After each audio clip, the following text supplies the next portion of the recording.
Good morning, Titans. Meeting underway. This is meeting number 29 of the Planning and Housing Committee. We'd like to acknowledge that Ottawa is located on the unceded and never surrendered territory of the Algonquin Anishinaabe Nation, whose culture and presence have nurtured and continue to nurture this land. Clerk or committee coordinator, may I get a roll call, please? Councillor Brockington. Here. Councillor Curry. Councillor Dudas. I'm here. Councillor Johnson. Here. Councillor Kavanaugh. Present. Councillor Kelly. Present. Councillor Kitts. Here. Councillor Lowe. Present. Councillor Tierney. Councillor Troster. Here. Vice Chair Gower. Here. Chair, you have quorum. Thank you very much. This is a public meeting to consider the proposed comprehensive official plan and zoning bylaw amendments listed as items 5.1 to 5.6 on today's agenda. For the items just mentioned, only those who make oral submissions today or written submissions before the amendments are adopted may appeal the matter to the Ontario Land Tribunal. In addition, the applicant may appeal the matter to the Ontario Land Tribunal if council does not adopt an amendment within 90 days of receipt of the application for a zoning bylaw amendment and 120 days for an official plan amendment to submit written comments on these amendments prior to their consideration by City Council on June 26, 2024. Please email or call the committee or councillor coordinator. Are there any declarations of interest? Nope. Are the minutes of our meeting number 28, Wednesday, May 22nd, 2024 confirmed? Thank you. We've received a response to inquiry for giving property taxes for nonprofit housing providers. The substantial agenda. Right, what am I doing? Okay, so the first item is the 5.1, part of 3713 Boris O'Kane, 646, 660, 706, and 714 Expansion Road, 542 and 554 Promontory Place. We don't have a presentation planned. There are no delegations. There is no correspondence. Did any members wish to have this item held? Nope. To Scott Alain with FOTEN, if the committee is prepared to carry this, do you still need to speak? Thank you. Is this item carried? Thank you. The item at 8 Withrow Avenue, we do have delegations. We're going to hear a presentation, so we're going to hold that item. The bylaw amendment for 1640 and 1660 Carling Avenue. Staff is prepared to make a presentation if we require one. There are no delegations and we have received some correspondence on that file. Did any members of the committee wish to have this item held? No. To the applicant team, Paul Black, Doug Vandenham, Patrick Bisson, Olivia Raish, and Stuart Craig, if the committee is prepared to carry this, do you still wish to speak? Thank you. Is that item carried? Thank you, colleagues. The number 5.4 zoning bylaw amendment at 3095 Palladium Drive in Canada North. We don't have a presentation anticipated. There are no delegations and no correspondence. Did any members of the committee wish to have this one held? Mr. Chair? Yes, Councillor Curry?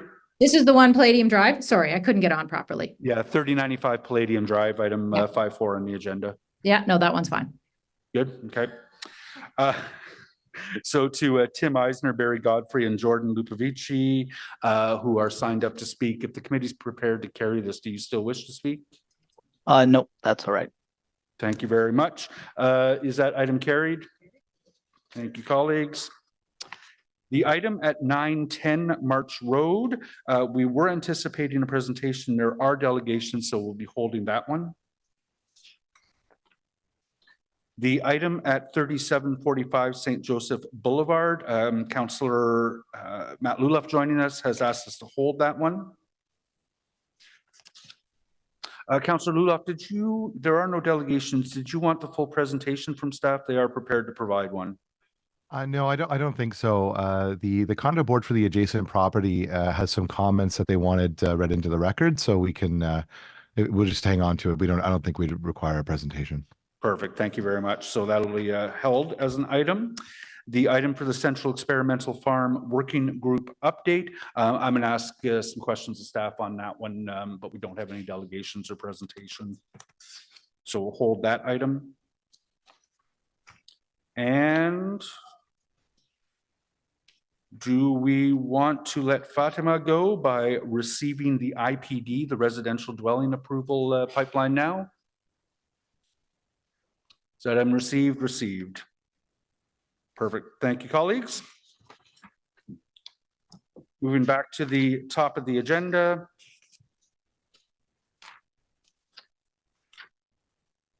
The zoning bylaw amendment for 8 Withrow Avenue.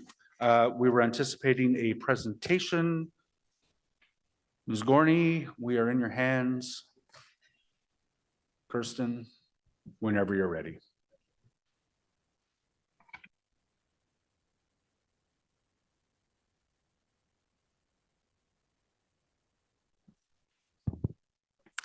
Hello, I'm Claire Gorney. I'm the file lead on this application. So today we're discussing the zoning bylaw amendment at 8 Withrow Avenue. Next slide, please. So the site's located along the west side of Maribel Road, occupying the entire block between Rossland Avenue and Withrow Avenue, and it has frontage on all 3 streets. Its area is approximately 7,214 square meters, and it's currently occupied by the Julian of Norwich Anglican Church, its former rectory building, and associated surface parking. Surrounding land uses include the commercial uses along Maribel Road, a 5-story office building to the southeast, a school to the southwest, as well as a low-density residential neighborhood directly to the west. Next slide. For some policy context, the site is designated Main Street Corridor on Schedule B3. It's located in the outer urban transect. This designation permits mid to high-rise development and is where its appropriate transition can be provided to abutting low-rise areas. It's also subject to the Maribel Road area-specific policies, which provides direction to support the enhancement of the public realm in this area. Next slide. So the proposal today is for an 8-story mixed-use building along the Maribel Road frontage, which contains 57 residential units, as well as some ground floor place of worship uses to support the ongoing function of the church use on the site. There are also 2 blocks of stacked dwellings proposed to the rear of the site to provide transition to the low-density abutting residential neighborhoods to the west. All units are intended to accommodate affordable housing. The applicant has entered into a contribution agreement with the city's housing services branch, and this project is considered a high social impact project. In terms of the parking strategy, there are 72 motor vehicle parking spaces proposed, and they are to be located in various places throughout the site, including a surface parking lot accessed off of Rossland and a surface parking lot accessed from Withrow Avenue. There's also intended to be some parking between the stacked dwellings and the Rossland and Withrow right-of-ways, which did require some zoning relief, but they will function similar to a driveway. There's also 84 bicycle parking spaces proposed to support any parking reductions. Next slide. This is just a rendering of the mixed-use mid-rise building along Maribel. As you can see, there's low visibility of those stacked dwellings to the south. Next slide. So staff's recommendation today is that the committee approve this proposed zoning bylaw amendment to permit the proposed development. The zoning bylaw amendment would have the effect of extending the arterial Main Street zoning to apply over the whole site, as well as create a new site-specific exception to provide zoning relief for various performance standards. Next slide. Some of these performance standards that require relief. So first off, the rear of the site is currently zoned institutional. So to permit residential at the rear, the arterial Main Street zoning will be extended. And then just in terms of parameters, we're establishing that the front and corner lot lines are Maryville and Withrow and Rosslyn, just for clarity when they're being interpreted later on. It'll also be one lot for zoning purposes. And then we're providing relief from various requirements of the AM10 zone with the understanding that the intention of those provisions is met along Maryville, and understanding that the site is quite deep and it's not necessarily intended to be in this context. And then, as I mentioned earlier, there'll be a parking reduction for the site. So the parking, it has been reduced to reflect rates that apply to more urban areas of the city in order to reflect the unique needs of this affordable housing development, as well as address kind of the trees on the site, and in recognition that this type of development does not necessarily have the same needs as other areas of the city.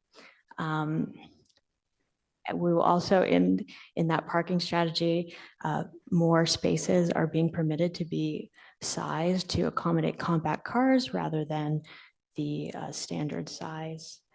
And as I mentioned earlier, we'll be permitting some parking, or we're recommending that parking be permitted between the stacked dwellings and the street. And then just in terms of building setbacks, we've also included some setbacks for the stacked dwellings so that those parking spaces can be accommodated, and then to ensure appropriate transition to the low rise abutting neighborhood.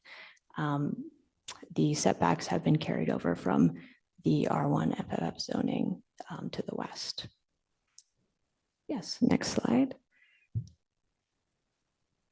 So in terms of the planning rationale for these, staff believe that the proposed development aligns with the official plan direction for Main Street corridors in the outer urban transect. Appropriate transition to the abutting low-rise neighborhood is achieved from the transition from an 8-story building along Maryville to 3-story stacked dwellings abutting the low-rise neighborhood. This proposal would also have the effect of creating 84 new affordable housing units in the city of Ottawa. And the parking strategy, staff hold the opinion that it balances the unique needs of the proposed development with other city goals, such as tree retention, creation of affordable housing, et cetera. Next slide. So thank you. That's my presentation. Thank you very much, Ms. Gorney. We do have delegations, including the applicant team. What I'm anticipating is giving the applicant team the opportunity to go last, and you can choose whether you want to respond to what you've heard or cover any of the same ground that Colette has just covered. So we'll go straight to delegations. Nancy and Jill, good to see you again. Where are you? Oh, online, great. And is it 2 presentations? It was supposed to be 2 delegations, but Jill got called away on an emergency, so I'm going to try and get it all in under the 5 minutes. I'll give you some latitude. Okay, thank you. Would you like me to go ahead? Please go ahead. Okay. Good morning, committee members. We're here today from the City of Ryan Farm Community Association representing our community. We've had great consultation with the church over this development. However, our community's concern with this application is access to the development and its 84 new units. The most important issue for the city to consider when approving new development is access to the property and traffic impacts. They have been treated as an afterthought here. The report claims that this proposal aligns with the applicable official plan policies for this area. The site is designated Main Street Corridor on Schedule B3, Outer Urban Transect, and is subject to Area Specific Policy 45. The planners have ignored the Area Specific Policy 45 part that says changes to the transportation system resulting from development should minimize the potential for cut-through traffic in adjacent neighborhoods. This proposal is contradiction to the new official plan. We have, in earlier reports, indications were that no dividing median would be constructed due to the effects it would have on the surrounding commercial businesses and the community to the west. Our problem is not with the development per se, but with the median in the middle of Marable Road, which is going to have an effect on this development. And we know that it's with 1545 Marable Road that this was put through, but it's also in the traffic reports for 8 Withrow, 7 Rossland. The city's report comments to our submission were that the road modifications approved for the median on Marable Road is associated with development at 1545 Marable Road and is not being approved through this application. We maintain that these road modifications are an integral part of this development as the main entrance and parking is on the Rossland Avenue side and should be considered. So the biggest part of the parking, as we understand, is coming in off of the Rossland side. Planner adds that detailed access design, new road infrastructure will be reviewed further through a site plan control application. We've asked whether the affected communities will have an opportunity to comment on the application, but we have not received a reply. So that's why we're here today. If we'd received that reply, we might have saved it for that. All the northbound traffic coming from on Marable Road will be forced to cut through onto Withrow Avenue, left onto St. Helens Place, and then left again onto Rossland, rather than entering Rossland directly once that median is built. These proposals will divert traffic into the City View community and will increase the cut-through traffic in an area that lacks sidewalks, curbs, proper infrastructure, and we have an antiquated 1950s ditch system here.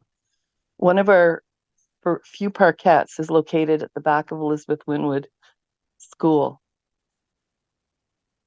Oops, I'm sorry, I missed part of this here. I'm just going to go back for a second. In fact, the 1545 Marable Road development was approved through delegated authority, which included these last-minute proposals for road modification. The community was given no opportunity to comment on it. We did put a petition in through council, but it received no action. The proposal for the new median will prevent left turns onto Marable Road and at Rossland, which currently allows direct access to the Shell station, the Julian of Norwich Church, the Elizabeth Winwood School. This traffic will include the future residents and users of this proposed 84-unit development. The city has advised us that discussions with the City of Ottawa as part of this Julian of Norwich development and the adjacent 1545 Marable Road development have come to an understanding that a right-in, right-out type of access is proposed for Rossland Avenue. Okay, so all of the northbound traffic will be forced to cut through Withrow. These proposals will divert traffic into the City View community and will increase the cut-through traffic, as I said earlier. One of our few parkettes is located at the back of Elizabeth Winwood School, and many parents, children, and dogs travel along St. Helens en route to the park. With this proposed increase in traffic, the lack of sidewalks in our ditches, and decaying roads, this will create many safety concerns in the area.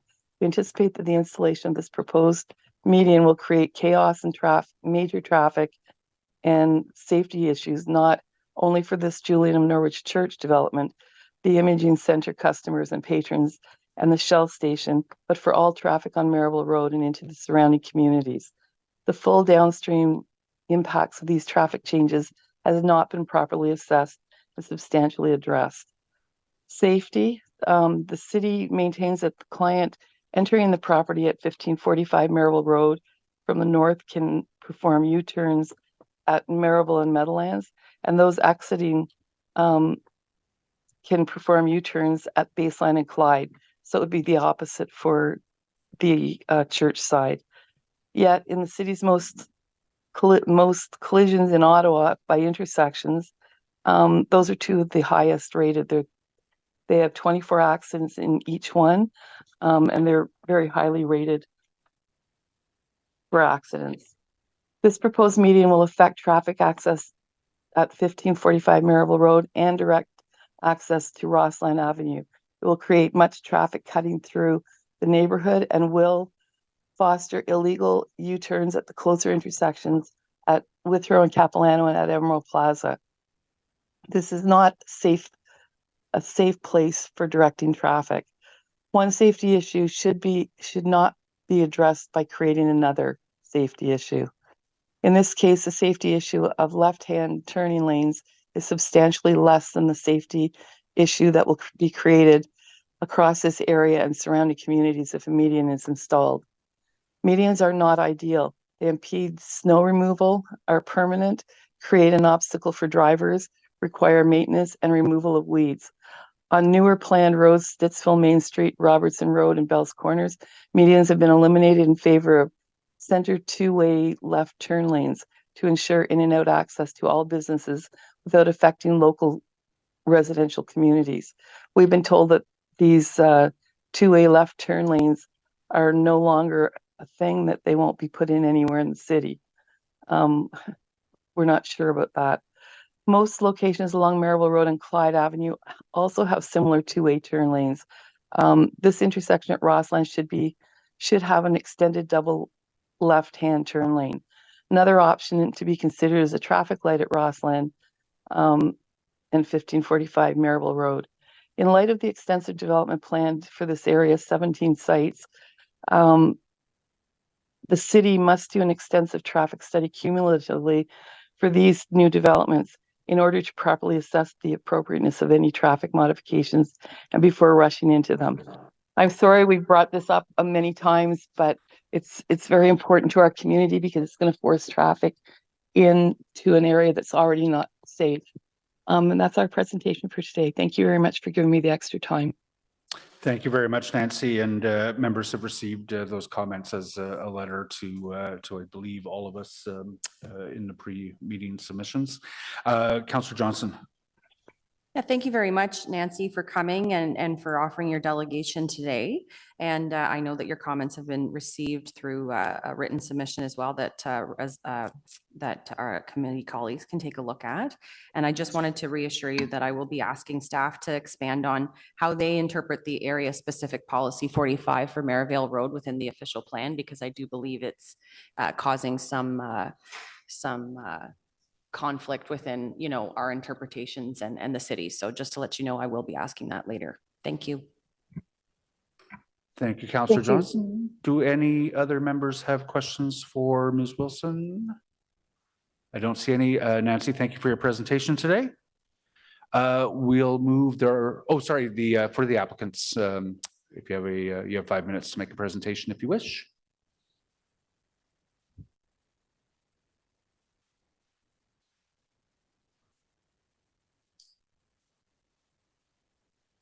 Thank you, Mr. Chair. My name is Eric Bays. I am an urban planner with Stantec Consulting, located at 300-1331 Clyde Avenue.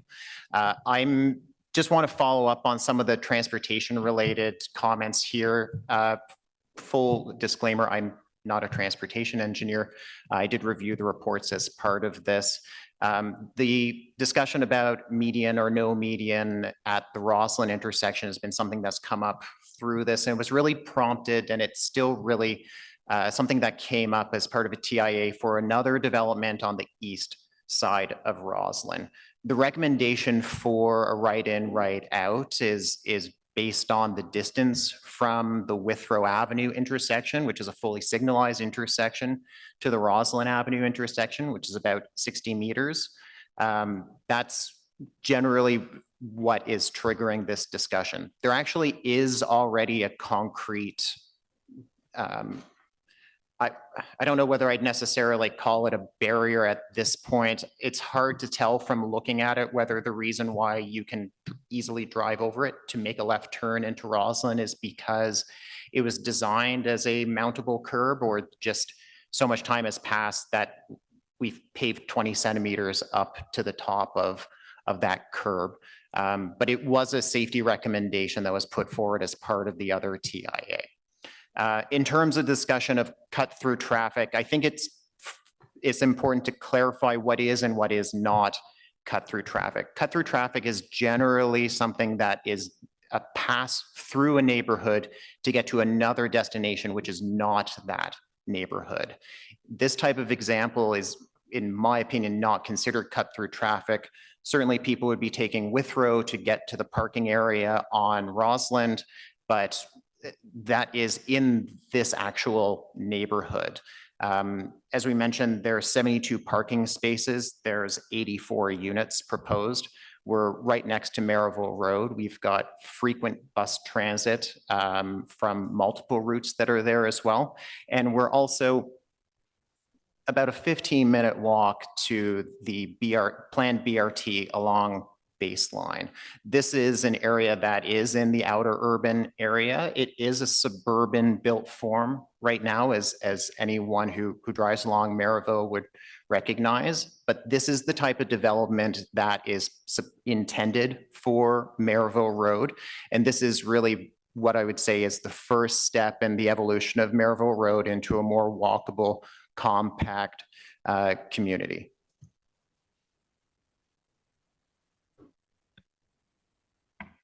Sorry. Thank you very much for those comments. Do members of the committee have questions of the applicant team? Go ahead. Hi, thanks for being here. I couldn't notice that Suzanne is here for Multi-Faith Housing Initiative. Is the intention for this to be a Multi-Faith Housing Initiative project? Here, turn on your. Yeah, okay, sorry. Yeah, Multi-Faith Housing Initiative is the affordable housing proponent for this project in partnership with the Anglican Diocese. And so one of the things I did want to point out is that we don't just do deep core need affordability, which is our focus. We also build healthy communities through a supporting community model and through a lot of community engagement, and also by creating beautiful buildings and beautiful spaces, which people are proud to live in and to have as part of their community. I wanted to kind of put that forward to make sure it allays anyone's fears or concerns with regards to the affordable nature of the housing. And just to kind of quick comment on the presentation from the community member, what I heard from her had nothing really to do with our project. And so I did not hear anything from her that was in opposition to our project. We have been very extensive in our community engagement and reach out to the community to make sure that we have them on board with the community, with the project that we're designing, and make sure that we allay any fears or concerns that they might have. That's great. And I know that MHI, through your own fundraising, is able to offer deeper subsidies. So I'm just wondering what your targets are for this building in terms of affordability, or for this development. So we always do a mix of 40% of deep core need, that's Ontario Works, Ontario Disability affordability, and then we do 40% of BMR, which is below market rent, 70 and 80% of the average market rent for the city, not for the area. The city average market rent is lower than the average market rent for this area, I'll point out. And then we also then do about 20% of average market rents. Nothing is at full market. So that, and we do that, we're able to do that subsidy by super funding at the construction, and then also doing ongoing fundraising every year, fundraising activities in order to be able to maintain those subsidies. Yeah, and I really encourage folks to visit the Multi-Faith Housing Initiative development in Barrhaven. It really is stunning. It's an example of how deeply affordable housing can build not just healthy, but really beautiful communities. It's really, really lovely. We're super excited for the 2 towers going up at Le Breton Flats with MHI. And I just want to commend the Anglican Diocese. This is what we want churches to do with their property.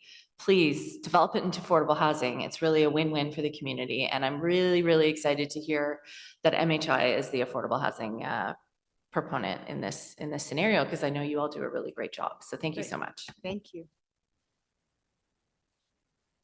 Thank you, Mr. Chair. Nice to see you here, and I'll acknowledge Joel in the back as well from the Anglican Diocese who's here today.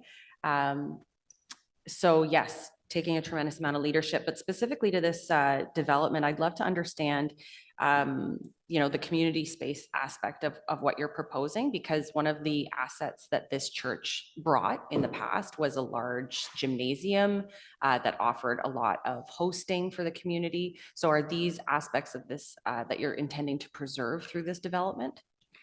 Yeah, we do intend to have a large community room, and we will be activating it in the same way we do at Barrhaven, and that we have all sorts of activities that go out throughout the year, movie nights, barbecues, we'll have community gardens, like all of that stuff. And when we do those events, we always reach out to the community, invite them in, because we want to break down any barriers that might exist in anyone's minds between us and make sure that we don't become a little enclave. So we have designed community space in here. I don't think it's quite as big in square footage. You would know that. But it is to our needs based on the development at Barrhaven, and Barrhaven is 98 units. So this is a bit smaller than Barrhaven. And based on that, I know that what we have here is going to meet all of our needs to ensure that we have a very healthy, active community life. Thank you. I really wanted to highlight that because often for affordable housing providers, they're put in a position to perhaps reduce their community space because there's no revenue directly associated with that to offset their costs. But within these proposed developments, you are preserving that community, which creates that integration opportunity. Certainly in our wards, in my ward, we're seeing a lot of younger families dying for programming. There is a dearth of green space in the area. So to be able to have a community space preserved on site is tremendous. I was also hoping that you could comment on some of the work that you did as you were trying to negotiate between trees and parking on site, because I understand that that was something that you'd been working through. I can speak that very, very briefly, and then I would send it over to Eric. But I do know there was a tree or two trees on this that were like over 100-year-old oaks. And I have to say that we twisted ourselves into pretzels in order to preserve those trees. We kind of targeted those trees. These trees were important to the community. The community had already approached us through several different venues saying how important those trees were to them. And so if you look at the design that was presented to you earlier, you will see that we literally created the design around those trees. Through you, Mr. Chair, I can also confirm to the pretzel-like endeavors and the multiple concepts that we tried to work through, trying to figure out how do we balance basically housing, parking, and trees on this site, recognizing that we're not in a position to change the amount of housing.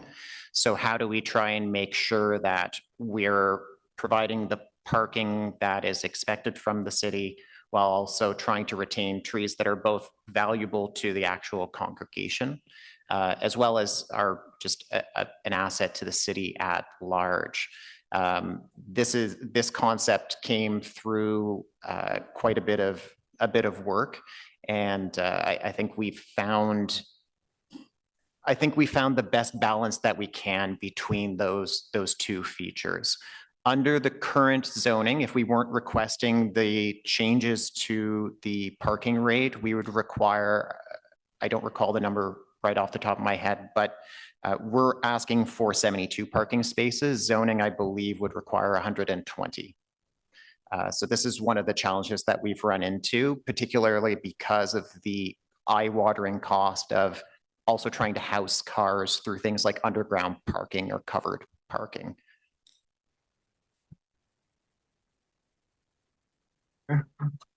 Thank you, Chair. Thank you, Chair.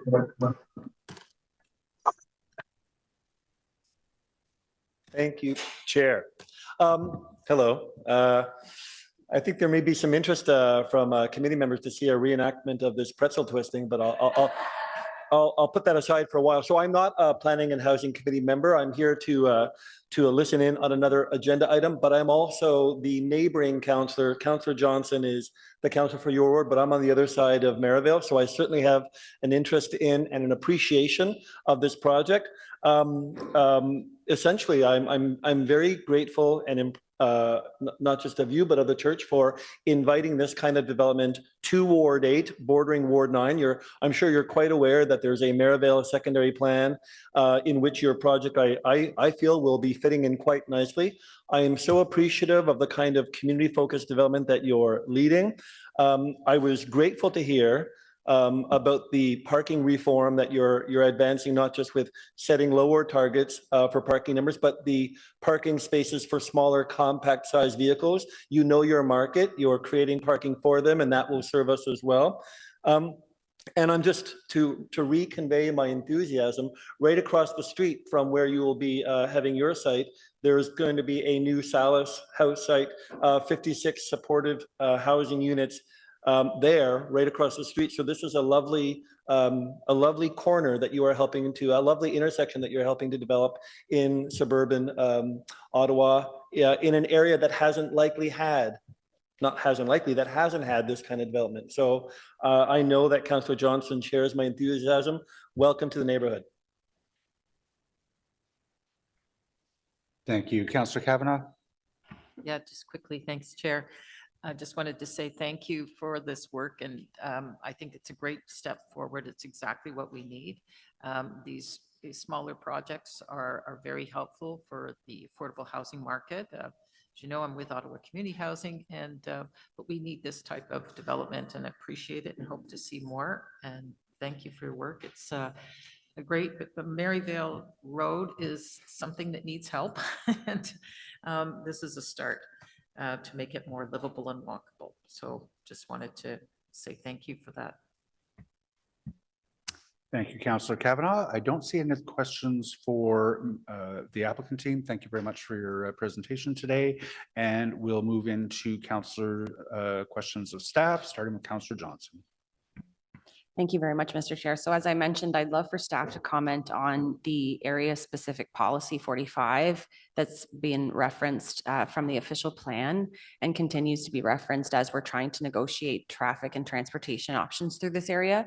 Can you help us to understand what it means and what it doesn't mean when it comes to approving planning applications? Sure, thank you. Mr. Chair, I'll start with just a high level, the intent and the scope of the area-specific policy, and then if development review staff would like to layer on in terms of implementation. Area-specific policy 45 is a large area. It's not just a site-specific area such as 8 Withrow. So there are a variety of contexts that could be applicable to the policies or not. Generally, it's meant to guide development for future implementation and other forms of applications, most notably site plan. It's not meant to be conditions for approval for these types of applications. And just to give an example of some of the scope of the policy, talks about streetscaping and landscaping elements to define the main streets and districts, right? So a district could be a site that we know along Maryville, such as, for example, the Toys R Us site that we refer to colloquially.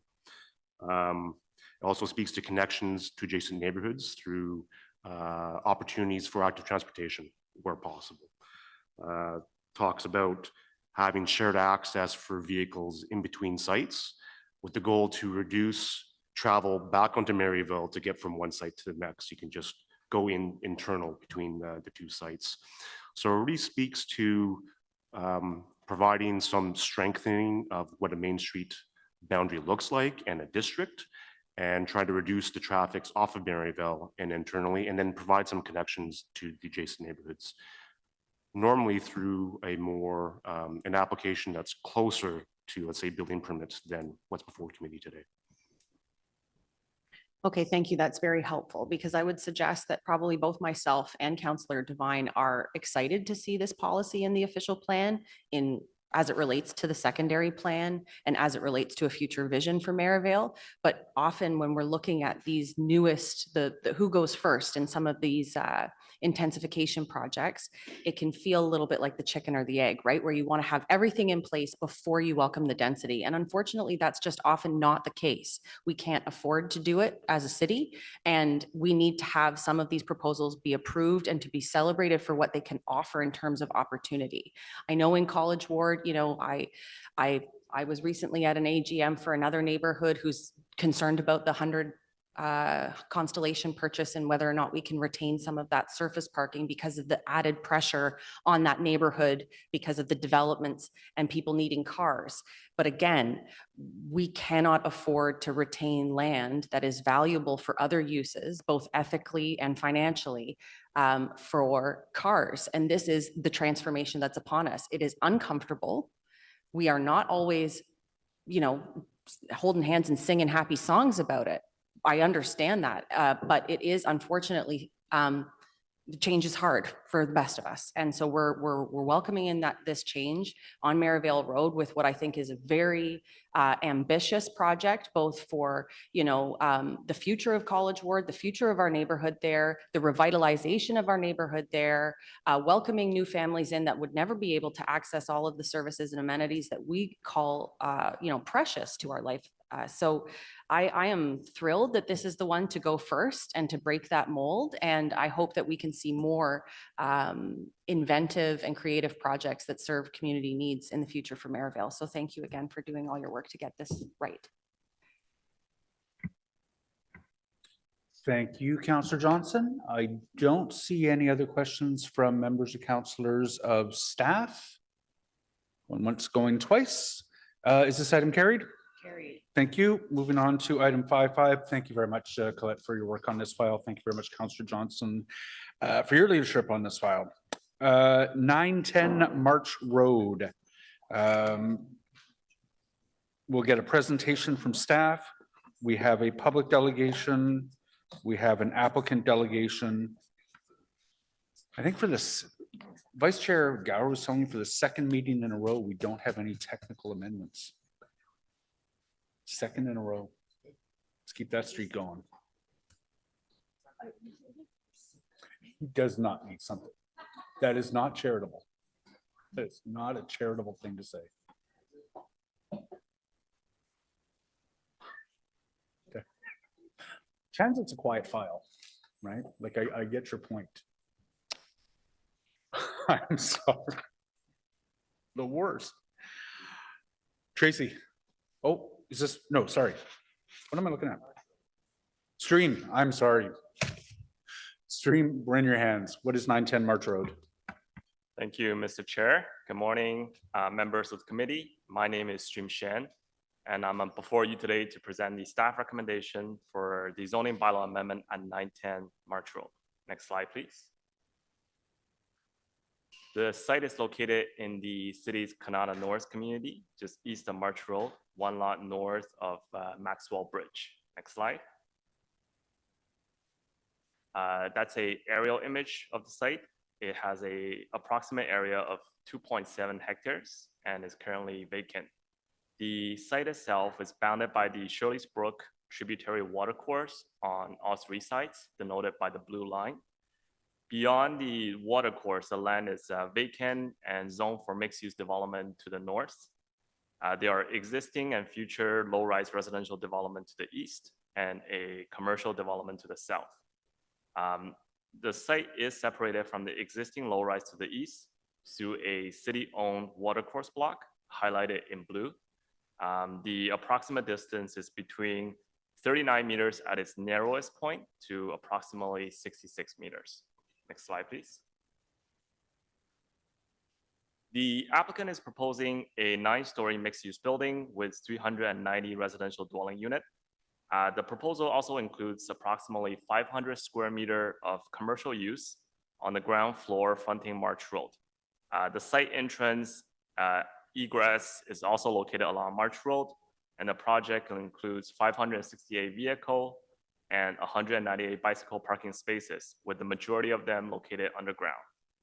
The building is designed with its highest portion located along March Road and have several step down as it moves towards the east, closer to the existing residential homes to a height between 4 to 7 stories. You can see an illustration of the southern elevation, which showcase some of the step down in the building. The nearest residential lot is approximately 55 meters to the nearest point of the building, so including the tributary and additional setback. Next slide, please. Within the city's official plan, the site is within the suburban transect and designated as a Main Street corridor. The suburban transect recognized a suburban pattern of built form and site design while supporting an evolution towards 15-minute communities. The Main Street corridor permits building height ranging from mid to high rise, subject to appropriate transition. Next slide. The Applicant is proposing to rezone the land from development reserve and rural countryside zone to a general mixed-use zone subject to an exception with a maximum height of 32 meters to accommodate the 9-story building.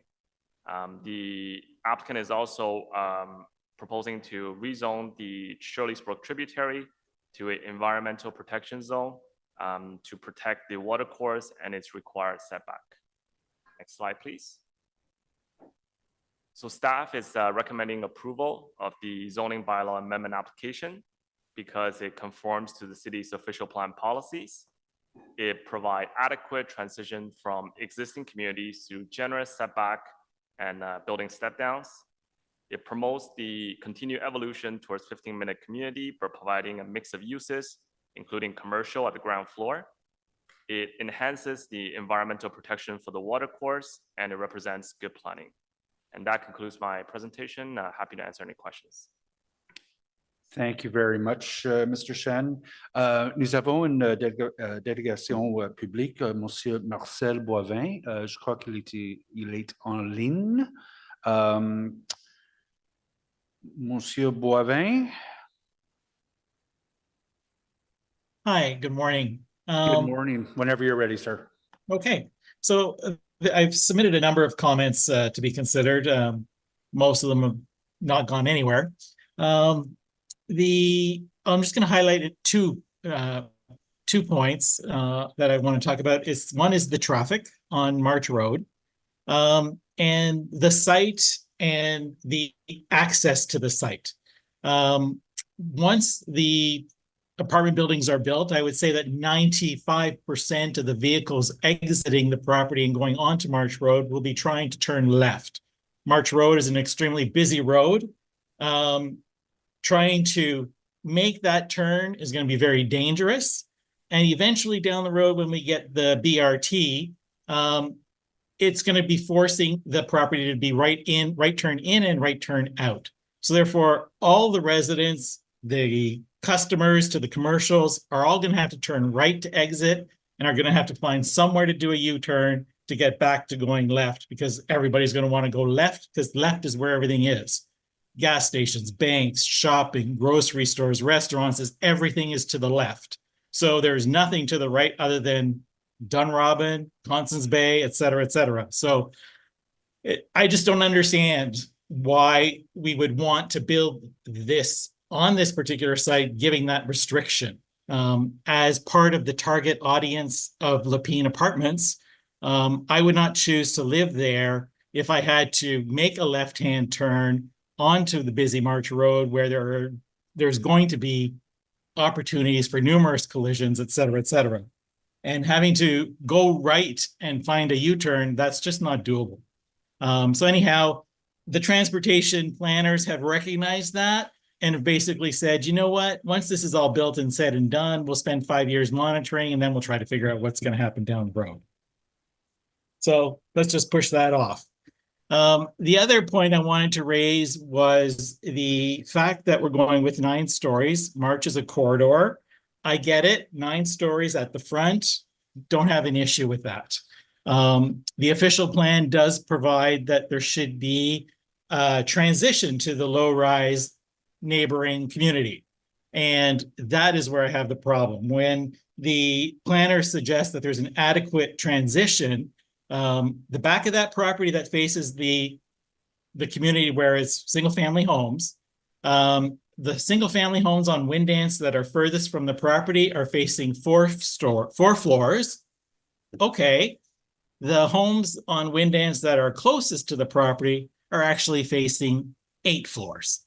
I don't understand how that's considered to be an adequate transition. I think all along the back, facing that community of single-family homes, it should be 4 floors right all the way across the back.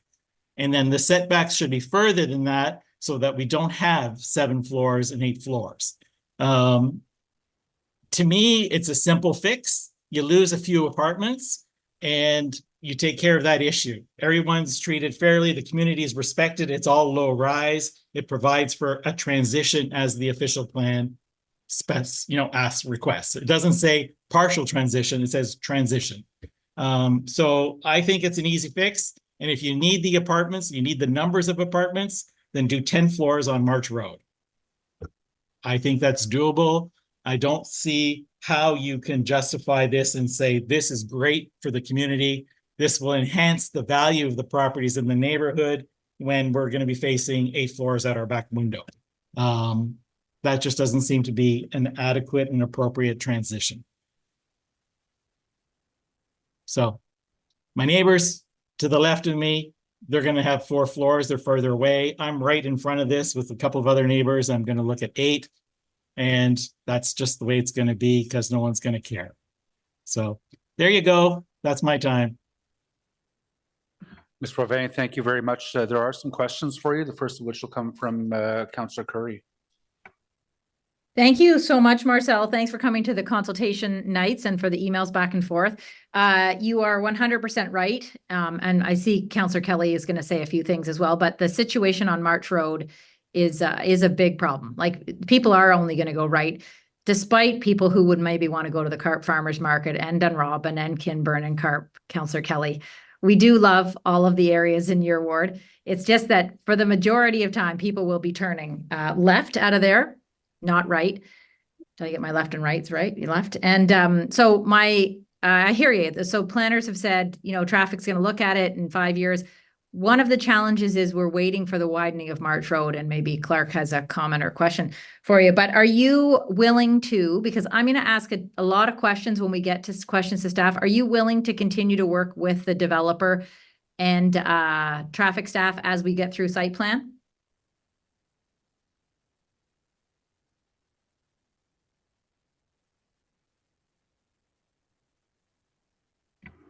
You may be on mute, Mr. Boivin.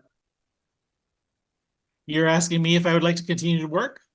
Yeah, would you be willing to continue to work as we go through site plan? Because there's quite a lot more to come. Oh yeah, absolutely. Absolutely. There's a lot of things on the site plan that I'd like to discuss as well, like landscaping, et cetera, et cetera, et cetera. So of course, I intend to continue providing comments. Perfect. Wonderful. So I'll have a bunch of your questions to ask of our staff when we get to questions to staff. But thank you so much for coming and making those 2 very important points. Okay, thank you. And Marcel, there's another question, set of questions for you from Councillor Kelly. Maybe not so much question, just a comment. And Councillor Curry did start down that road, but I just wanted to clarify that when you do turn right out of this future development, all of which used to be in West Carleton March once upon a time. And if I had my way, I think it would all just remain farmers' fields and agricultural resource areas. But just wanted to give my community a plug that when you do turn right and you head a few kilometers down the road, there's actually an amazing community called West Carleton March. We've got awesome bars and restaurants, some beautiful villages to visit, all kinds of fun on the weekends, like Kathy Curry said, with the farmers market. So come on out, turn right. I encourage you to do that and just head a few minutes down and come spend some money in West Carleton March. So thought I'd take the opportunity to clarify that West Carleton March is part of the city of Ottawa. So thank you very much for your delegation today. Thank you, Councillor Kelly. I will rule that in order. Thank you. Are there any other questions of the delegation? I don't see any. Marcel, thank you very much for your delegation today. We'll turn now, the applicant team, Miranda and Greg. You'll have an opportunity to address the committee for your 5 minutes.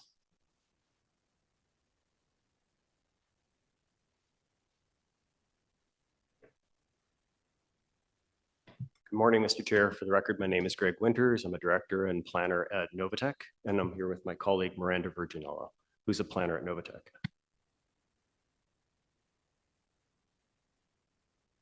So obviously, Mr. Chair, we're in support of the application. We've reviewed it. We're still through the site plan approval process. We're getting very close, but this rezoning application is a major step in the process, as we need to have the rezoning application approved in order to get the site plan approved. And as I said, we're very close to the process of finishing up the site plan application. We just have a few minor engineering comments to resolve, and then some feedback with the Mississippi Valley Conservation Authority to clarify some details. We're well underway with our overall benefit permit as well with the Ministry of Environment and Conservation of Parks with respect to the Blandings habitat. So we're very close to the goal line, and we're very excited to see this project approved and proceeding. Thank you. Thanks, Chair. I just wanted to go over a few things. So the number of units in this development is 590. Is that correct? 390. 390, pardon me. Okay. And the number of parking spots provided? 568. 568 spots for 390 units. There's also commercial on the ground floor. So there's So break that down for me then. Okay. Just pulling up my notes.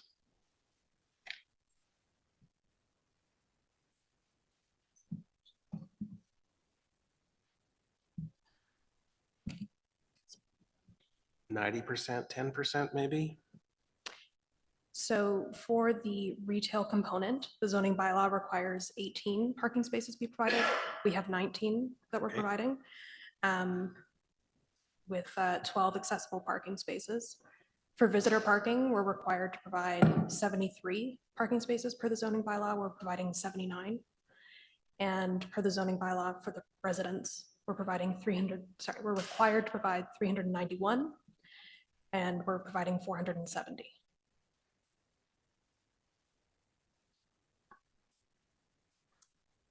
Okay, that's a lot of parking. What is the northern boundary of the future BRT that has recently been announced? So, Mr. Chair, through the chair, the BRT was extended through an Environmental Assessment Act process that we went through in 2016 that was part of the Canada North Urban Expansion Area.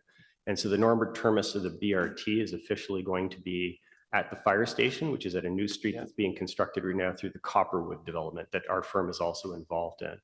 Now, the BRT is wholly dependent, obviously, on the Transportation Master Plan and the funding process that goes through with that to make sure that it's within the affordable window. So at this current stage, the 2013 Transportation Master Plan, as I understand it, only brings the BRT up to, for the affordable limit within Solant Drive, which is down in the Canada North Business Park.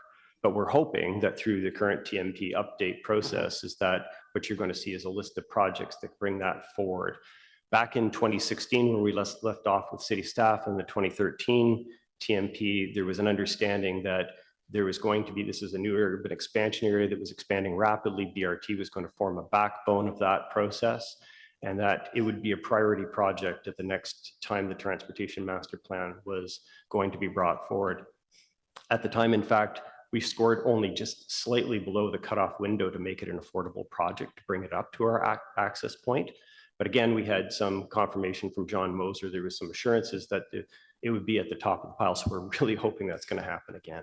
Fair enough. I appreciate that. I'm going to follow up with staff when we get to questions for staff. Do you have concerns with your future residents' ability to get safely out of the development to turn southbound on March Road? No, I don't, through the chair. What you're seeing is an interim condition on the site. You know, we recognize that March Road is a traffic issue in the morning coming in. And this is one of the reasons that we're hoping that the BRT is going to be expanded. And it's also with the Transportation Master Plan that March Road will also be upgraded. There's in the 2016 community design plan that was done for Canada North, there was a Transportation Master Plan that had developed a concept that would show an interim condition of the March Road that would be widened to 4 lanes. So the BRT that would be ultimately be constructed in the future, those 2 lanes would be constructed right away and would serve as the southbound lanes. There would be 2 lanes on the east side that would be, or the current lanes today, that would be upgraded to a full urban standard. At that time, we're expecting that some improvement to the traffic situation will happen. In concert with that, there is the intersection that's immediately north, which is part of the Brazil subdivision, and the Minto subdivision, which is Briarbrook, as I understand it.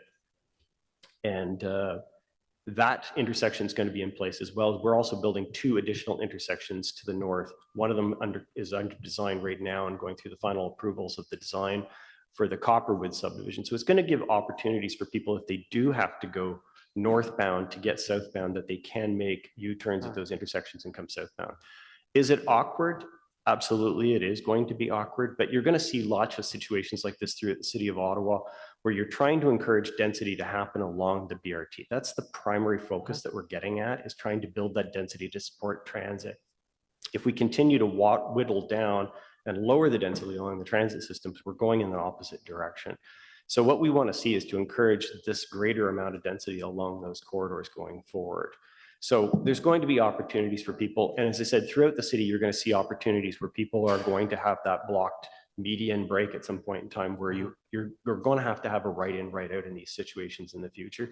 It's existing throughout the city of Ottawa. It operates and people get used to it. So thank you very much for your question. Thank you for your answers, and I will follow up with staff on some other matters, but thank you. Sorry, I meant to pull my hand down. I was also going to ask about the high amount of parking. So I will have questions on that for staff. Thank you. Thank you, Councillor Curry. Thank you very much. So yeah, that's current situation is where people are coming out of the McDonald's going right and having to do that U-turn. And let me tell you, it's not fun, and it's going to be very busy and much more busy. So, you know, I hear what's being said, you know, oh, well, it's temporary. It's going to continue to be that way. Those U-turns are not safe things that people try to do right now, and they won't be safe going forward. But, you know, there's a whole lot of, well, we hope this and we hope that. We'll just see, you know, hope's not a strategy. But my question for you is, are you willing to be working with the community as we go forward with site plan? Through the chair, I was just wondering if I could get that question clarified as to what we were going to work with the community on going forward. Well, say, for example, if you look at the building at March and Tarrant, Lalit Agarwal had a person designated during site plan to work with the nearby community. And they met with them many times and went over a number of things, including where there were privacy issues or challenges with the construction issues. Through the chair, absolutely, we'll be willing to work with the community going forward on the final stages of the site plan approval. And if necessary, we can set up another meeting with them to discuss some of their concerns. But we're anticipating that the design is supported by staff at this point in time, and we're going to be proceeding with the construction. And certainly we'll have, as we go into the construction process, we can talk about mitigation and talk about, you know, activity and stuff. Our client, Lapine Developments, is quite active in dealing with community associations, be fully willing to meet with them. Thank you for that. And I would concur. Lapine builds beautiful buildings and they work really, really well with the community. So I just wanted to make sure that that was clear. I didn't doubt that your answer would be yes. The other thing I would ask is that the resident asked, is it possible to change at all to have the higher number of buildings, knowing that we could have 40 stories really in a corridor at the front, close to March Road, as opposed to the back? Is that possible at this stage at all to flip it? Through the chair, it'd be very difficult to flip it at this stage. We've undertaken quite a number of extensive changes to the building architecture. The building design plans have been advanced through the building process at the building department. So it'd be an onerous exercise to undertake changes at this point in time. And to be honest, I'm not sure that it would benefit anybody at the end of the day. When we're looking at situations like this with setbacks, I think Lapine and their design with NIF Architects has done an admirable job on creating some transition to the neighboring properties. In addition to the given fact that we are separated from their property from our building by about 55 meters due to the nature of the existing corridor. So I think the separation is adequate and it's good planning with what we've accomplished. Thank you. Just one last question. So in terms of site plan, in terms of the landscaping that would potentially be able to even offer more of a buffer, that would be something you'd be discussing if we had another meeting with the community. Through the chair, it's actually something that we're ongoing having discussions with the Conservation Authority as well, because we have to replant a portion of that corridor as part of our overall benefit permit. There's an extensive landscaping plan that's been produced. And in addition, if you've driven by, and I know you have driven by many of the Lapine sites, they do an extensive amount of additional landscaping well beyond the minimum requirements of the city of Ottawa. So we can take that into consideration as well. Thank you. Thank you very much. I agree. I mean, honestly, we're very, very excited to have Lapine build another building there. It's going to be gorgeous. They're definitely my biggest concern at this moment, I think, is going to be that traffic situation. But we'll have further conversations. Anyway, thanks a lot. Thanks, Chair.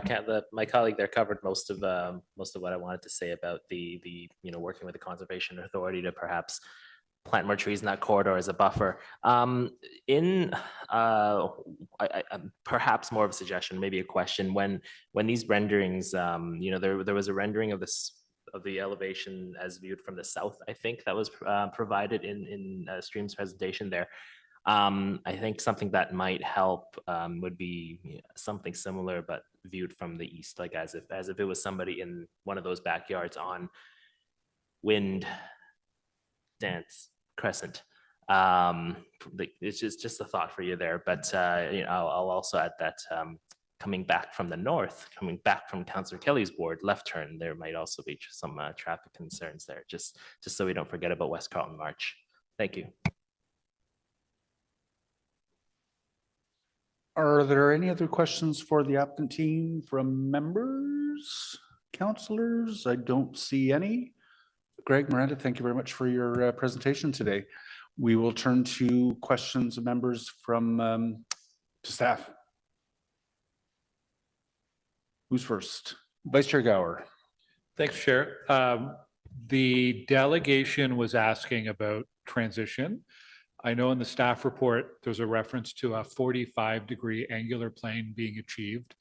Can staff comment on how they evaluated transition, and if beyond the 45-degree plane, if there were any other elements that contributed to your evaluation that transition is successful here? Yes, absolutely. Through you, Chair. So first of all, the building has a unique natural feature, which is separating the existing homes from the proposed development. As I said in the beginning, it's about a 40-meter corridor that's currently city-owned.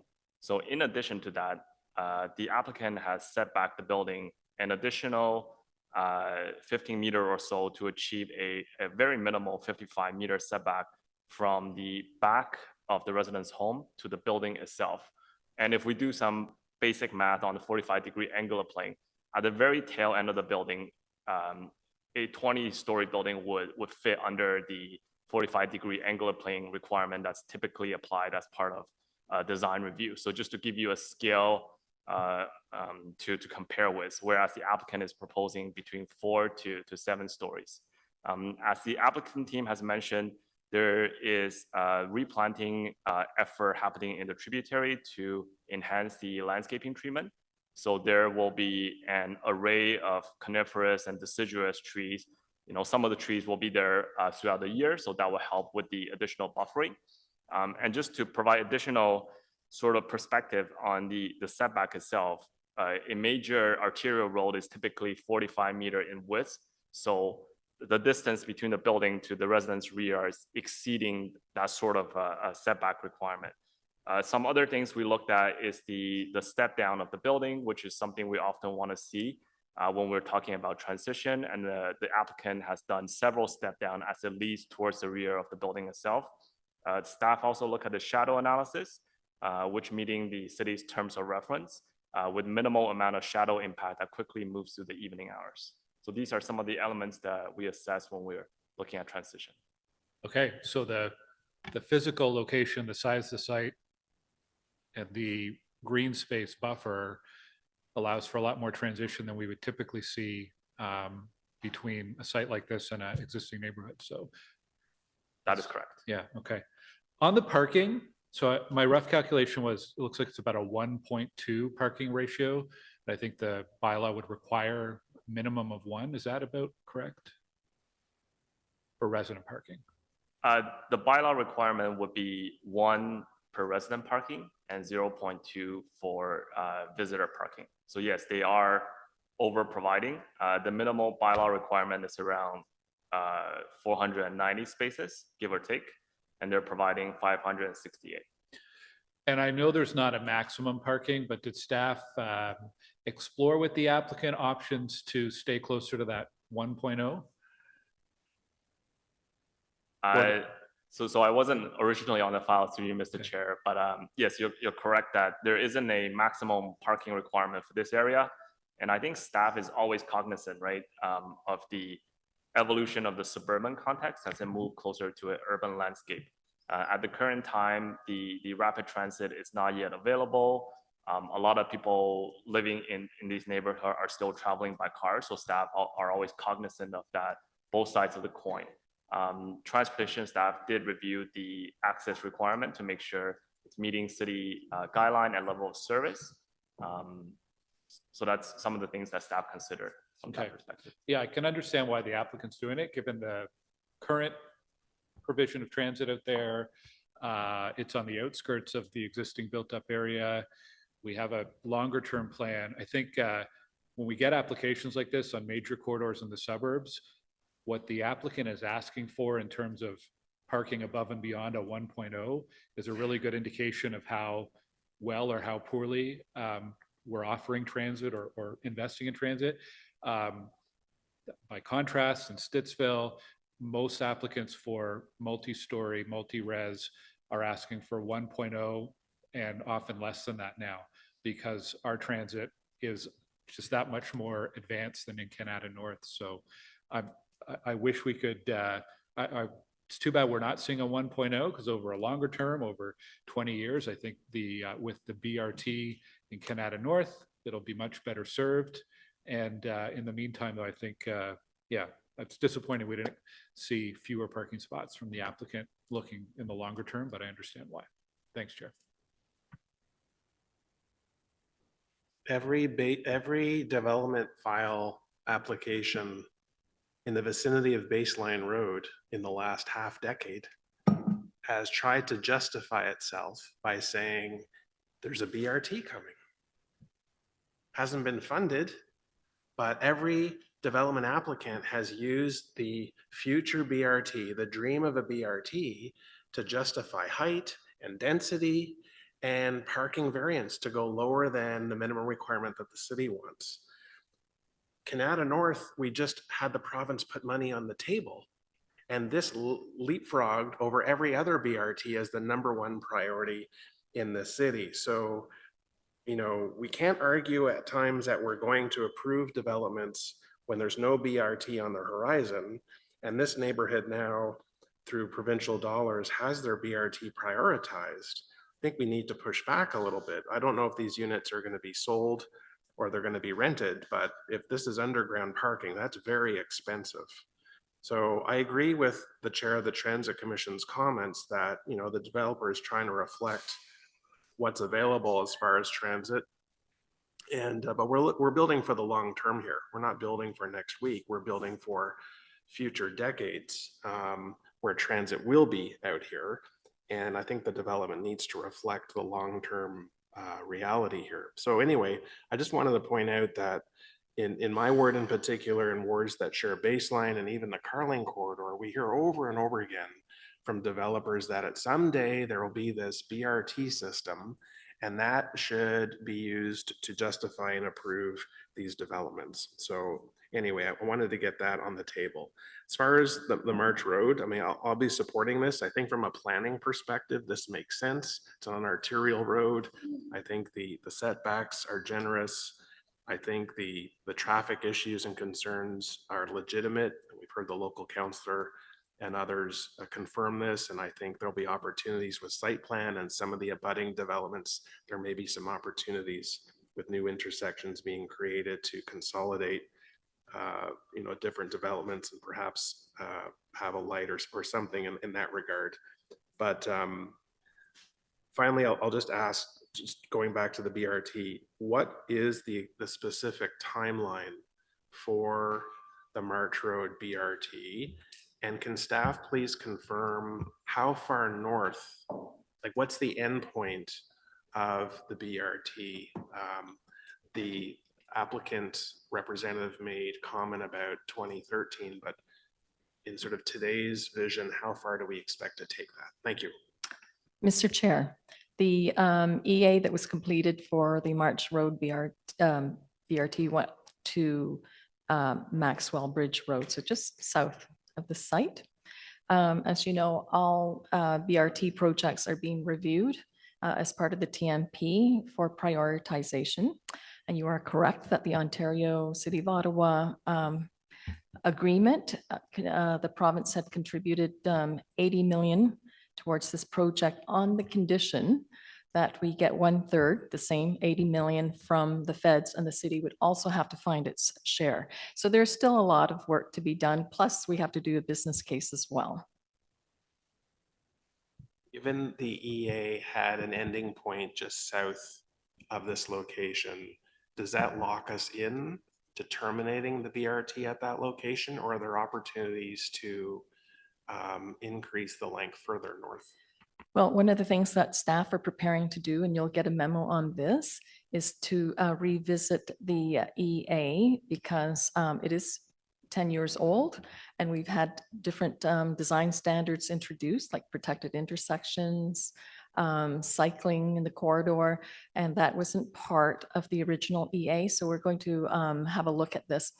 It's an addendum to the original EA, and if we extend it a little bit more, well, it wouldn't just go partway. We'd have to find a spot where it could end. So it just can't come up to this spot. You would need a crossing street, and it looks like it's quite the extension then. So I would say unlikely. Finally, what is the, I'm not sure what the distance is between here and I think it's Dunrobin Road, the turnoff that will eventually take you to Constance Bay and Fitzroy, but what are the future development opportunities from this specific development on March Road to that turnoff? Are we going to see more residential and or commercial development in this area, or is this basically the end point, the northern terminus? So, Mr. Chair, just in terms of development potential, 910 March Road is south of the urban boundary. So I'd say that the development potential is probably the highest within the urban area. And then once you get to the rural transect, the potential drops off. Fair enough. Okay, thank you for the answers to those questions. Thanks. Thank you very much, Councillor Brockton. Kathy, did you want to go after Lane, or did you want to go now? Sure, I'll go after Lane. Perfect. Okay, Councillor Johnson. Sure, thank you. I just wanted to ask if you could expand on what the plans are with the EP zoning change for the tributaries. So when does this happen and how does this happen? Just in the context of our conversation on Monday with the wildlife strategy and wanting to make sure that the city does have the authority to protect these types of water courses sort of before development or during development, that it's not left exclusively to the developer to protect them? Yes, absolutely. Through you, Mr. Chair, the zoning bylaw amendment application sort of prompted this process where staff is reviewing both the sort of the development side of the parcel as well as the environmental protection side. And like the applicant has talked about, the Kanata North Community Design Plan, which is just north of this parcel, has gone through a very comprehensive policy level planning exercise with an environmental master plan that created a protection vision for the tributary, which includes a 40-meter corridor as well as an additional 6-meter multi-use pathway block. So the applicant took cue from that overarching sort of policy exercise, and 2 of the tributary along the sides are protected to a similar level of standards. We went through a comprehensive process in terms of the environmental impact assessments with review from both the city's environmental planner, the Mississippi Valley Conservation Authority, as well as because there's blending turtle habitats, they are going through an overall benefit permit with the Ministry of Environment. So all of those factors together sort of conclude what the layout of the environmental protection zone is, and it will be implemented as part of this zoning. So once that's implemented, development are not allowed to occur within those areas. And does the land get transferred to the city? I thought I read in the report at some point. So that's still up for discussion as part of the site plan control process. There is no policy requirement for the land to be transferred to the city, so it's very case specific. Thank you, Councillor Kelly. I'll let Councillor Curry wrap up. We'll be careful about too much. Just talking about Ward 5? Sorry? Too much talking about Ward 5? Exactly. Okay. Please go ahead. I'll keep it on the rails, Chair. I just wanted to clarify, did I hear that the bus rapid transit is going to stop at Maxwell Bridge?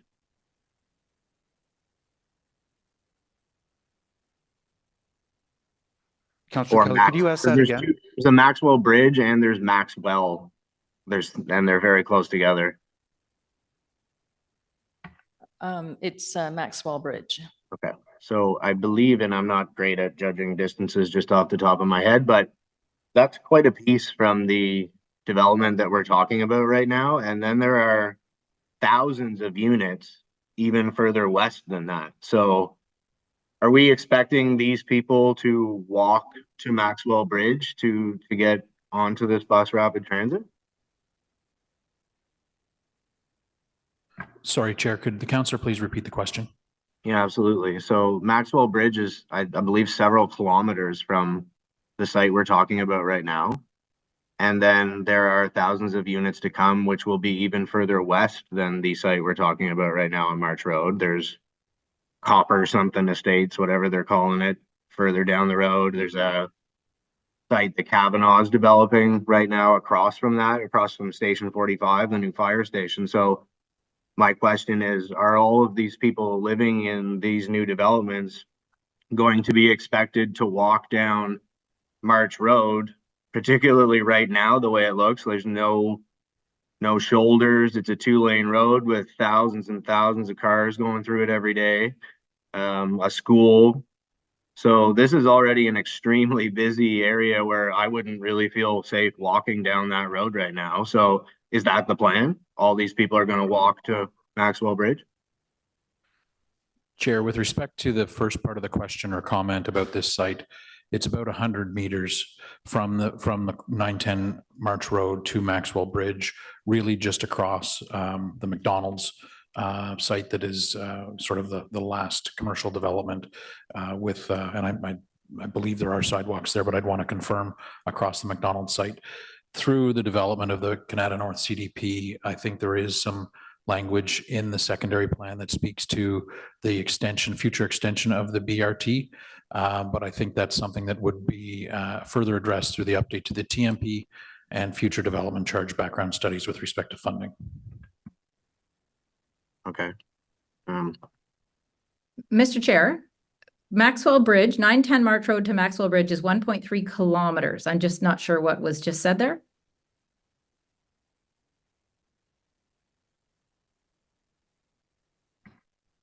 Chair, Maxwell Bridge to 910, I'm measuring it as 118 meters on Geo-Ottawa across the frontage of the McDonald's.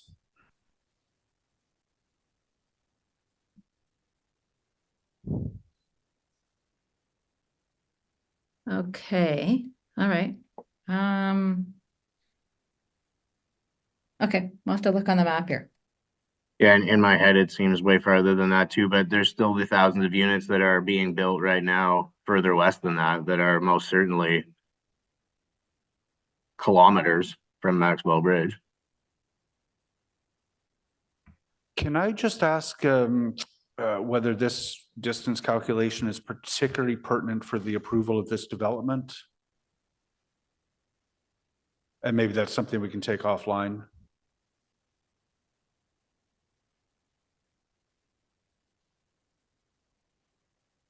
Councillor Kelly? Yeah, sure, whatever. I do believe Maxwell Bridge is close to that McDonald's. I'm just wondering what the plan is for the rest of the development that's already being built right now.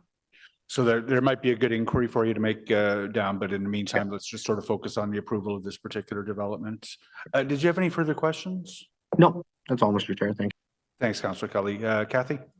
Yeah, sorry about that. Yeah, there's definitely some confusion. Yeah, Maxwell Bridge is right there. However, the issue is that the funding for the March Road BRT, just to start with this, because we were talking about it, is only up to either Solant or Terry Fox. Like there's mass confusion around that, what that was determined to be. Then to extend it further is a separate conversation, which as Vivi's saying, we haven't determined yet in the TMP, right? So that's why I say a lot of this is a hope or a conversation to come. All that to say, and we'll start with the parking. When developers add more parking, it is because they believe people will want to have cars and will rent those units and will want parking. Now, whether they use that parking all the time is a separate thing. We've talked about this at this planning committee many, many times, right? The idea being that parking spots are car storage as well. And I often think that, you know, maybe we should refer to them as, you know, electric car storage, you know, because it seems to be, if it's seen as parking, it's such a negative thing. But as Councillor Kelly will know, the BRT is not going to the Carp Farmers Market. So anybody who lives there is going to want to use their car to go right. They're not going to go very far into Carp with transit. So this area is very car centric, and as it builds out and it becomes more of a 15-minute community, people will walk to some things, but mostly not. So that's the reality. The couple things I just wanted to say about this report, and that just to correct a couple of quick things, that the consultation we held was in April, not in August. So we just made that glitch. Not anybody cares, I'm sure. That this area that we're talking about for 910 March Road was not in the community development plan conversations, and that was confusing in the report, but it still is very much integrated into it and would be considered as part of the whole. There weren't any technical amendments, but there almost were two. And one of them would have been to correct that it isn't in the CDP. And the other is that the water courses hadn't fully been determined who was going to own them, but that is all still to come. I will say that, you know, when we get to the TMP, like, I'm really glad that councillors are focused in on this area, because it will be a big part of our conversation there for Canada and what is required. But I guess I would want to go back to VVG just to say, the concept of it actually getting there. So if at the TMP we decide this is the top priority, we have to get this BRT right up to, you know, even closer to the Dunrobin Light, to that fire station. When would that actually happen? Like, what year are we talking about? If it were all to go perfectly, all approved, all perfectly funded, when would that actually happen? Chair, so the TMP will be in front of council next July for approval. So that sets the priorities. Then we have to find the funding for design. A design could take about 2 years. Then we have to get our share of the 80 million to take advantage of the 1/3 that the province has provided. So let's assume that all of the funding is in place, including the federal, which is unknown at this time. So, and then probably about a 3-year construction season. That's the fastest. And this is just very, very high level timing. So about 5-6 years from now, very high level, because there's a lot of caveats there. Yeah. And I think that's my point. When I was first appointed, they told me that the bus rapid transit that was just going to come up March Road to Solant would be 2041. And so now a lot of things have changed, and a lot of things still can change. And, you know, this council will have to make a decision on what they think is a priority and whether we get funding. But I don't see any of these things happening for a very long time. And I could be wrong, but as I said, we're dealing with a lot of unknowns and hope. But as for this actual building and construction, I think it will be a great asset to Canada North. And I'm very pleased to hear that the company that will be doing all of the work is willing to work with the community. So I would urge my colleagues to support it. Thank you. Mr. Chair, if I can clarify something I had said earlier. So the 240 million with 3 federal, provincial, and city share, staff have confirmed that that would take it to 240 meters north of Maxwell Bridge. So that would cover this development. And just to be clear, that is what staff would be recommending in the TMP?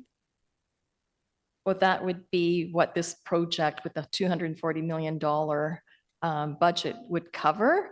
In the TMP, we still have to balance this with there are 3 other BRTs in the city that need funding as well. So you will see that we will bring that forward in July for council approval where this project sits. There is a timeline for the provincial funding. Yeah, I think it's for capital, it's about 10 years to spend that money. So we have to work hard at getting the federal share and our share as well if this were to rise to the top of the list. Great. Okay, well, we will look forward to that. Thank you very much, Councillor Curry. I don't see any other questions for staff. I know Councillor Luloff is hoping to make some comments on the next item, so I'm just gonna, and he has to take off like now. So I'm just gonna ask if this item is carried. Carried. Done. Thank you very much, colleagues. So we're gonna move on then to the 3745 St Joseph Boulevard application.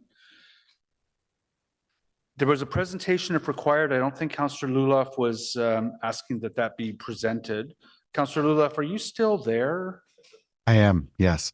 Okay, so please take this time now. I know you need to go. I really appreciate your accommodation, Mr. Chair, and thanks to the committee for holding this item very briefly.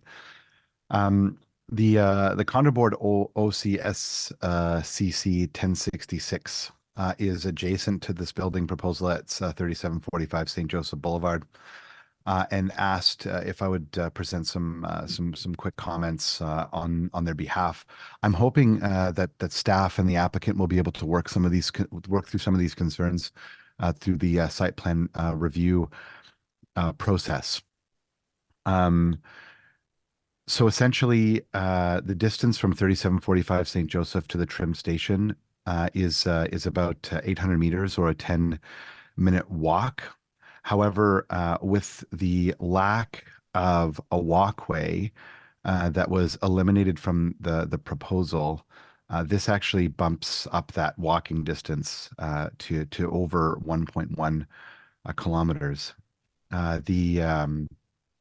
The condo board feels that this is quite concerning because the Orleans Corridor Secondary Plan aims to prioritize walking, cycling, and transit as the predominant modes of transportation for developments near transit stations and their access streets. They feel that removing the pedestrian connection between St. Joseph Boulevard and Lacour Way seems counterproductive to promoting pedestrian comfort and sustainable mobility options.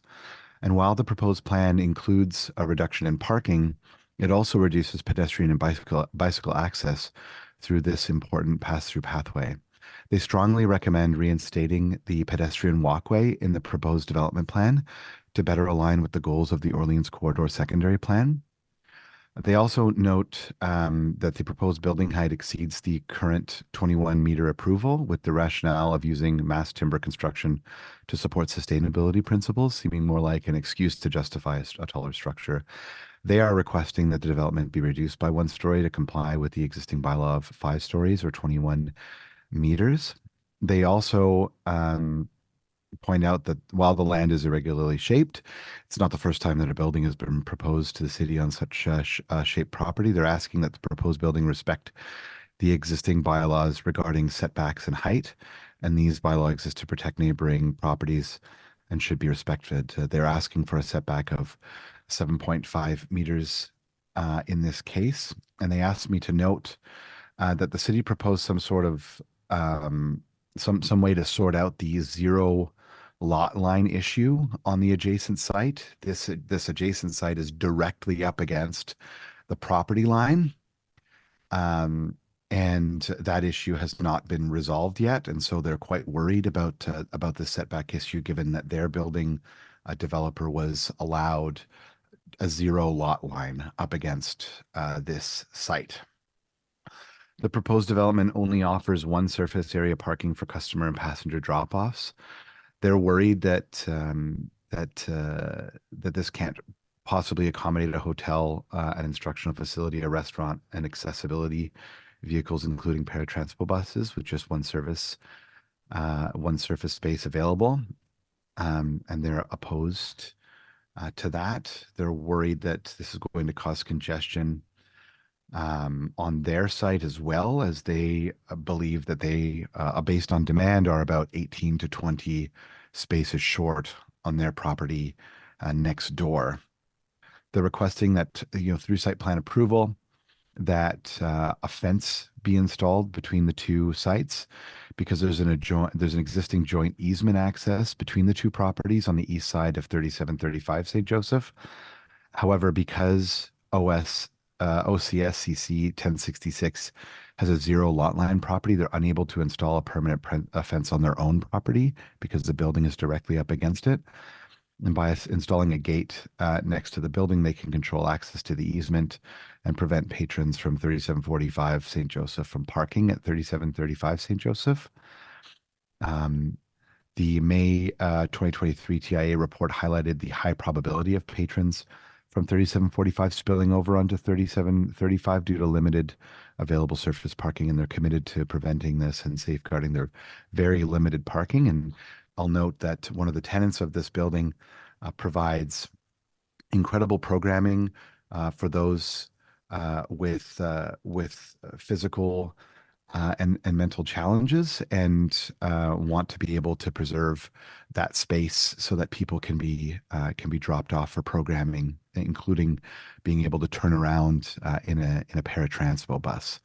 So in summary, what they've asked me to present to the committee is that with the lack of this walkway, that it doesn't meet the 800-meter radius of future trim LRT station. They object to the elimination of that walkway. They object to increasing the height limitation. They object to the request to reduce the interior side yard setback along the east side of the property line from 7.5 to 3.5. They object to the request to reduce parking requirements to 75 because it's not consistent within the report. They strongly question the proposal providing only one surface parking for the hotel, and they request the installation of a permanent fence barrier. So that's on behalf of Stéphane Gauthier, Lynn Rivet, and Len Goddard of the Condo Board 1066. Thank you very much. Hopefully we can work through these issues through site plan review. Thank you, Mr. Chair. Thank you very much, Councillor Luloff. So we're obviously in an unorthodox order here. Matt, was there anything that you wanted a response to today from the city staff? Perhaps the only question is that many of these issues that have raised, I'll ask city staff if these things can be worked through site plan review, if that's a possibility, and if if staff working on this file might be able to further have a conversation with Condo Board 1066. It is a bit confusing. I'll mention that the proponent of this particular site also has the exact same name as one of the Condo Board members at 3735. He's recused himself from this these discussions because of a potential conflict of interest. You can understand why they might have the same name, despite the fact that they are different people. So it's caused a bit of confusion, I think, when it comes to some of the correspondence with staff. So just wondering if many of these issues might be able to be dealt with. These concerns could be dealt with via site plan review. Thank you, Mr. Chair. Really appreciate it. Thanks. I know you have to go, so I'll just ask staff to confirm that they'll continue to work with you on these issues through site plan review. Chair, that's certainly something we can do through the site plan. We can take a look at the comments and see if it can be addressed. Okay. Really thank you very much. So let me get back on track here then, just by asking members whether they would like to get the presentation on this one. And then to the applicants team, Pamela, Austin, Daryl, Sarah, Matthew, if the committee's prepared to carry this, or sorry, did anyone have questions of staff? Did they want me to hold this one? To the applicant team, if the committee's prepared to carry this, do you still wish to speak? Thanks you. And we don't have any delegations on this one. So I'll just ask the committee, is this item carried? Carried. Very much. Thank you very much. All right, going to our final substantive item on the agenda. It is the Central Experimental Farm Working Group update. I did have a question for staff on that one, but I can hold my question unless other members of the committee had questions. In which case, I'll move ahead with mine. You have a comment? Okay. So we received We received correspondence from the Civic Hospital Neighborhood Association asking that in light of the fact that this working group is being formed with a mandate to review the future of development vis-a-vis the Central Experimental Farm, that we consider putting a holding zone on zoning moving forward until the outcomes are determined. Is that feasible? So Chair, I believe, just to correct, I think it's an interim control bylaw rather than a holding zone. Have they changed that? Did they ask for an interim controls bylaw? I believe that's what staff have received. Okay, yeah, they had previously sent something on a holding, and I had suggested that what they really need is an interim control bylaw. Understood. So an interim control bylaw is the way to freeze development around the Central Experimental Farm pending the outcome of the working group review. So, Mr. Chair, both are legitimate. They are different processes. At a high level, though, an interim control bylaw or even a holding provision through future applications, that could be a separate item, but an interim control bylaw is really a specific window between today and when recommendations brought forward by the working committee are brought forward by this committee for their approval, and any applications in that window, just to be clear on the scope of what an interim control bylaw does. And the way the interim control bylaw, it limits development to what's otherwise written into the bylaw. Okay. That's a very important point because it's not entirely clear what would be that permission until the end of the interim control bylaw. So, for example, this committee may receive applications that may not have impacts onto the farm, but the control bylaw may limit those applications. And so there could be a timing issue with some of those applications going forward if the outcomes of the study have to be completed during the duration of the interim control bylaw. The discussions back in September 20th on 780 baseline really focused on the planning merits of objectives that this committee tries to consider for the official plan and any impacts to other sites. And so for this one was the Central Experimental Farm. So again, there could be proposals that meet the objectives of the official plan that may not have impacts onto the experimental farm. What staff proposes is through this process, if there are applications received while the working group is looking at the issue, those applications would be shared with that working group, and that working group could provide comments back to staff on the application. And depending on the timing, if that application wishes to move forward, staff would also be able to provide recommendations with regards to the objectives and the merits of the application, what the working group comments have before this committee, and then this committee could also consider the comments from the working group and staff recommendations as well. So in short, there's still an avenue for this committee to hear comments from the working group on any applications while the joint committee is working on trying to come up with some mitigation strategies between applications around the farm and for this committee to consider how to move forward with those recommendations. Okay.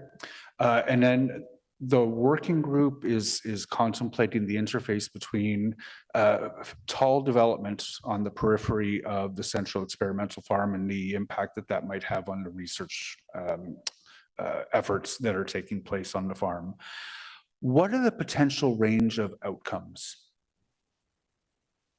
So that range is one of the items from that we will put forward in our scope of work for our consultants to I don't want to say develop development scenarios to think about those different development scenarios that could happen around the farm. So that is part of the scope. Don't know what that is today, but that is something that the consultants will bring forward to the working group. You may not want to comment today, but what is the likelihood that an outcome could be that height is capped on the periphery of the farm where that might have impact on the research activities? I'm just trying to understand whether that is an outcome that's realistic or not out of this exercise. Premature to comment on that today, Chair. One of the other parts of the scope of the consultants is also to review what those scenarios are, receive information from Agriculture, Food Canada on what those impacts might be on their operations, to assess the combination of those two, and then provide some recommendations. Also, being cognizant of what the official plan is trying to achieve within its context. Yep, that's the fundamental tension as we've seen. Thank you very much for that. So a couple of my colleagues have got questions. I'll move to Councillor Curry first. Yeah, I just have one question really, and that is in the working groups, deliberations, discussions, would it be very clear that, as Tim Mark told us 3 times in our meetings, that no one has the prescriptive right to sunlight since 1882? So would it be very clear that in terms of impacts, we wouldn't be considering impacts that are not defensible at the OLT and haven't been since 1882? Would that be 100% clear as they go forward? So, Mr. Chair, that's certainly information that staff would be sharing with the working group and the consultants for them to consider. Okay, great. Thanks.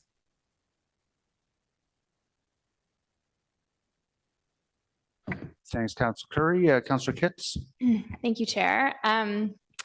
Appreciating that this is a very unique scenario. I'm just wondering if there's any sort of precedent for the city to be taking on the cost of something like this, or if cost sharing was explored at all.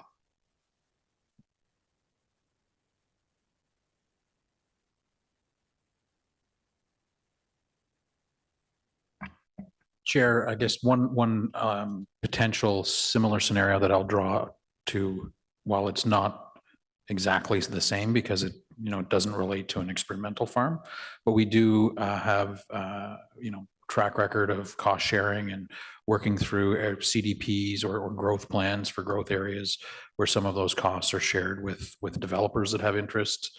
And in some of those situations, the city would take on those costs, and in others, the developers take on the costs, and in others, there is a cost sharing. So it really depends on the scenario and what the objectives are, and where the pressures align with our own priorities.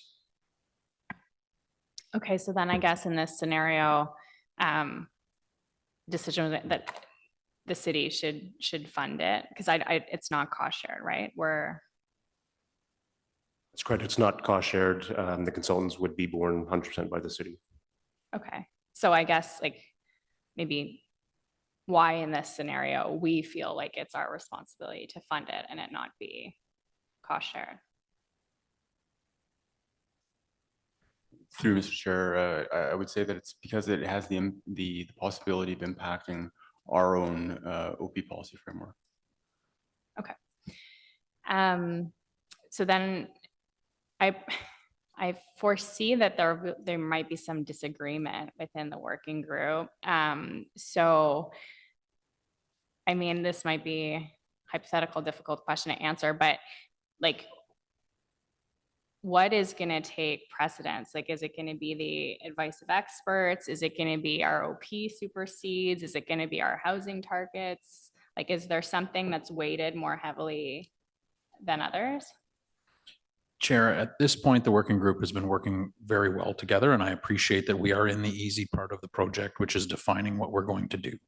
There certainly is an opportunity for tension or competing interests on a go-forward basis, but our goal through the exercise is to identify ways that we can achieve our goals and objectives as they're identified in the official plan, which speak to density and creating that critical mass along the BRT, that it will be sustainable without having a significant impact on the farm, or at mitigating the impact that it could have on the farm. So part of that is looking at different development scenarios, and could there be nodes of buildings, hypothetically, that could concentrate an impact on the farm, but still allow the objective. There's a variety of different scenarios that could play out through that, and our goal at this point, walking into the process, is really to find a way to best achieve all of our objectives, and the compromises that may come down the road, it really is premature to try to define what those are going to be, or, you know, come in and say, well, this is, you know, we're going to achieve this no matter what. I think we're walking into it in good faith to try to find a common ground and a baseline that satisfies everybody's objectives. Okay, thank you. I wish you much harmony going forward. Thank you. Thank you, Riley. Thanks, Chair. I mean, to reiterate, the working group formalizes an opportunity for the city, the NCC, agriculture, agri-food to sit down. And so to talk about these issues, because as future development around the periphery happens, we don't want to have the same conversations over and over again. We saw that with the Carling file and then the baseline file. So of course I support the working group, and yes, there may be some tough discussions that have to happen, but have them now, because we know Carling and Maryville and Baseline and Prince of Wales will have future growth. I'm not aware of any development file right now that is in the preliminary discussion. Certainly there's lots of property around. There have been files approved, but I'm not aware of any that are in the hopper that may be before this committee, at least in the short term. So I just wanted to park with staff. One ongoing issue I have is the lack of federal legislation to protect the farm, like additional strengths. And just if I could plant that seed with you, for the feds, either this land is of critical importance for agriculture research or it isn't, and they have significant tools available to them. So the question is, why aren't they using those tools? We know from their own scientists and their experts and the deputy who all testified here, the importance of agricultural research lands. So that's something I really have never got an answer to, is why don't they use additional tools to protect these lands if it's so critical? We know it is critical, but I wish you well as well. I support the timelines that are outlined in the report today. I look forward to hearing the results of your discussions, and if there's anything this committee can do to assist you further, please let us know, but I wish you well. Thank you. Thank you, Councillor Tierney.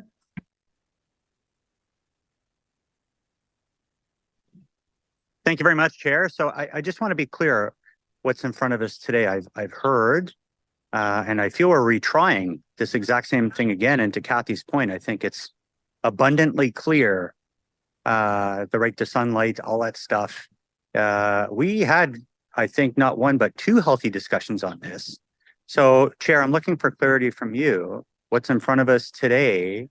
There was a request to delay things. That seems like a pretty substantive change or holding up. I think that would require, would it be an additional motion, amending motion? I'm just trying to see what's in front of us here today. Is this just talking about the working group or actually halting housing that's really required?